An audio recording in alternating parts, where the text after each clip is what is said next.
First things first, open the Adobe Creative Cloud app itself. If you see any apps listed, let's make sure they are all closed. Click the Y arrow icon next to each installed app and choose Uninstall. Let it uninstall. You'll then need to also quit the Creative Cloud app itself. Click the Creative Cloud icon in your menu bar, and then click the gear icon in the upper right corner.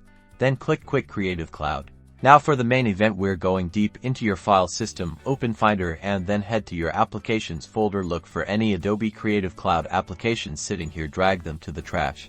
Then empty the trash. Next, open Finder again and go to the Go menu at the top of your screen and click Go to Folder. Now type this library and hit enter. This opens your system library. You may have to click the Show View Options menu and select Show Library Folder to see the library folder. Find these folders and either delete them or open them and delete all the files, folders related to Adobe Application Support, Caches, Preferences, Saved Application State. Use the search bar. Start with typing Adobe to find any hidden files. One final step is checking your login items. Open System Preferences. Then click Users and Groups. Select your user account and click Login Items. Look for any Adobe-related entries and remove them by selecting them and clicking the minus button. Restart your Mac to fully apply the changes. You're done.